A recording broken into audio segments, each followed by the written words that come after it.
CDF. He said it has a lot of impact on the county government project. I agree. And Kenyans support CDF 100%. The only problem with CDF is that the courts and the law is saying in every fund, you need people to oversight the fund to ensure that it is utilized. When it comes to national government, that is why there is a parliament, that is National Assembly, and the Senate to ensure that the national government is oversighted. When you go to counties, that is why we have county assemblies to ensure that the governors are oversighted. When it comes to members of parliament, it is being asked, you get a CDF kitty of 190 million shillings. You go and utilize. Who is that person who is supposed to oversight you? You give an MP money to go and build roads in his constituency.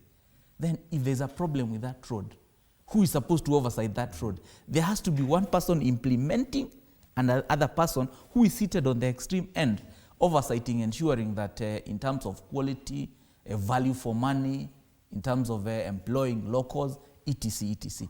And that is why we have a problem. But this government does not want to admit. Yes. All right. 2 minutes each for your final comments. On this one, you must agree Wakili makes a lot of sense, Bwana Sosian. Who tells you that Wakili makes a lot of sense? You must agree. He has his own line of arguments. I think 12 years down the line for devolution in this country, and we've not said county governments are asking too much. I think you're putting words into my mouth. The fact is, counties need more funding, but they need to be more accountable and deliver as is outlined to the people of Kenya within the functions that are assigned to them. That is one. Two, we cannot have war or perceived war or conflicts between counties and national government. Consultations between national and county government must be strengthened so that governance of the country through implementations of programs is clean, meticulous, and it gives value to the people of Kenya. Let us not promote governance conflicts and confusion in governance.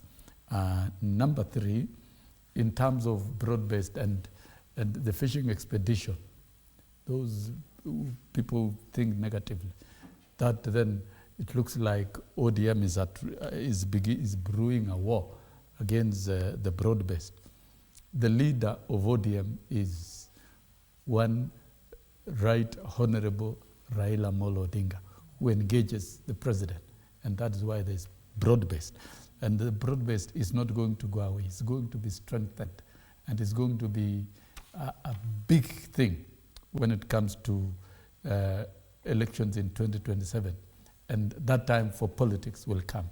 But for now, I think transformative agenda of the country should persuade every heart in the Republic of Kenya, because we must take Kenya to the promised land in terms of development, but in terms of transforming the macro aspects of the economy, which the president has succeeded, and also transforming the micro aspects so that people can feel the value of the economy in their pockets. That is why the business of being in leadership is to transform the country. There is no other business. And it cannot be transformed by an individual. It is collective. And that is why we've got to shape our minds. And we must separate politics of 2027 and transformation of the country now. Asante sana Mwalimu Sosian. Senator, you go next. I think this issue on the stalemate or on the Kera funds is no longer a political spat, but it's ballooning to a crisis because the division of revenue bill is at limbo due to this warring between the legislators and the governors.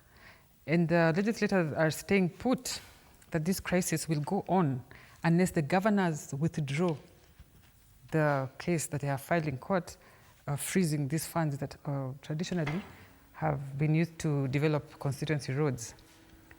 From where I sit, it is important that there's dialogue, and they come to an agreement, because when these funds are frozen, you know, the crisis is spiraling all the way down to the constituency. And it's not a beautiful sight when we see institutions warring like this for public funds, to control public funds. I think, I don't want to speculate what will happen in court, but I think my brother has already alluded to the fact that, what the Constitution provides for. And you know, sometimes it's not always practical, and that's why we were saying we need to have a review of the Constitution. After proclamation, after we proclamated the Constitution in 2010, what is working so far? What is not working so far? Where can we have amendments? And so I'm waiting to see how this plays out, but I hope it's going to be a win-win. All right, finally, Wakili.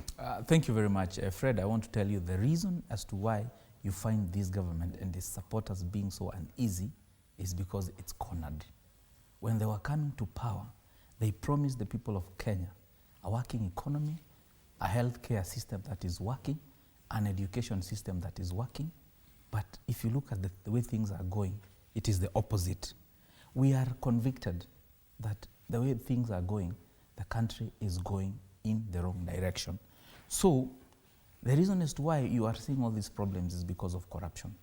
Corruption is delaying our development and democratic promise of this republic. So what we are telling the government, it still has 2 years.